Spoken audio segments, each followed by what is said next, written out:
Hi guys, another vlog na naman sa ating pag-upload sa YouTube channel. Kaya samahan nyo ako guys. Ang ating kukunin ngayon is lakatan po. Yan po guys, kukuha po kami ni Uncle ng lakatan. Samahan nyo kami guys at paki-like, paki-subscribe sa aking YouTube channel and paki-heart naman dyan. Kaya samahan nyo kami guys sa pagkukuha ng mga lakatan.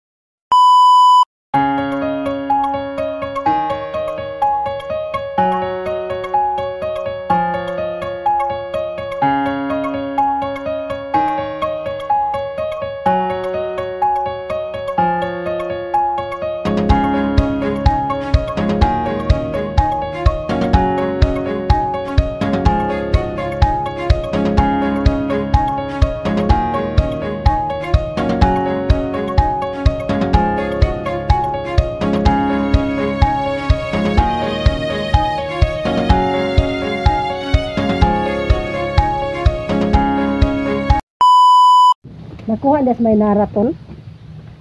Tapos kung makawat, hayat Ako kawatan lagi dito. kinuha. May dagay mananaw guwang brad. No. Surbihon lagi daan tay. Nig kahapon ba? Surbihon nila daan. Timanan. Girahan na nila pagka alas 10. Kani kung makuha ni oh. Oh. Alas 10 nga to sa alas 2. Surbihon nila maro-maro sa sila day. Sige sila kawatan na kan wala sila unti ko dito. Sus. Sakit lagi kayo makuha tag.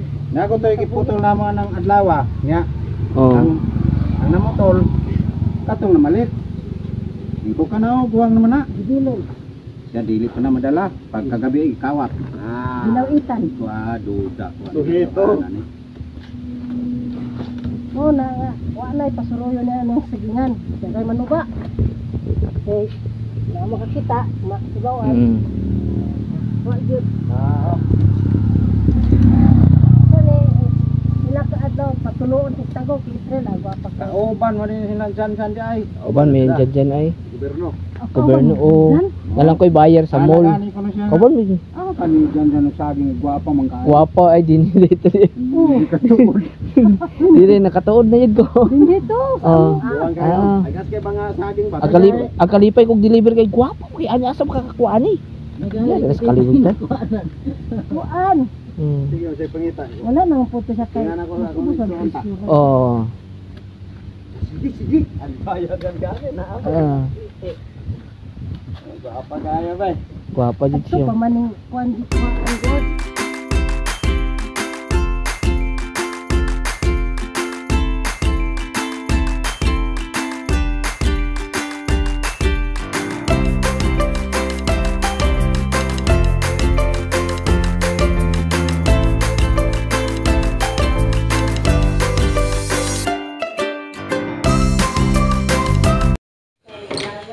Yan po guys, after natin kumuha ng mga lakatan at ito yung mga lakatan is kumbaga pa i-prepare na natin para ma-deliver na po ito. Ganito po ako kumbaga pa kukuha ng mga lakatan talaga, kumbaga pa alagang-alaga talaga sa pag-arrange para ma-deliver na safety guys. Meron man mga palya pero normal naman talaga yan sa buhay. Kaya nilalaban natin yung buhay negosyante natin guys. Kahit ganito lang po. Ako is kumbaga pa tsaga-tsaga na lang talaga sa pagkuha ng mga fruits. Kasi yung lakatan kasi natin ngayon is kumbaga pa mahal po. Sumaka po yung kilo ng lakatan. Kaya sinatsaga ko na yung suki ko talaga, pinapangakitaan ko ng way kasi ilang araw na ako hindi nakadeliver kasi walang bantay po sa tindahan ko po. Kaya yung pasalamat po ko ngayon kasi may bantay na po tayo sa tindahan at makapag-deliver na po tayo sa ating suki doon sa Robinson. Yan po guys, kaya chill lang po tayo. Yung mga lakatan natin is ina-arrange ko na para ma-deliver na natin guys. Kaya tsaga-tsaga na lang po tayo sa pag-harvest ay sa pag-prepare dito guys. Hindi lang po yung lakatan ang i-deliver natin, marami pa pong iba, may marang at saka dragon fruits at yung passion fruit guys. Yun po ang kukunin natin bukas at ipiprepare natin para may deliver po ito sa Wednesday. Kaya tinatsaga-tsaga ko na talaga guys. Kaya samahan nyo ako guys. Kahit ganito lang po ako sa pag-vlog, pero at least may mapang-upload lang po tayo sa pag-vlog natin dito sa YouTube. Yan po guys. Samahan nyo ako sa pag lantaw aning mga video. And yun.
Ayan po guys, ito na po yung piniprepare ko ng mga saging guys. Actually guys, sobrang lapoy talaga ako, pero yun po, kahit kapo yung pagkukuha natin ng mga lakatan, at least sulit man po. Kaya salamat sa inyong paglantaw guys. Paki-like, paki-subscribe sa aking YouTube channel, and please watch and more para nga magpag-subscribe. Thank you.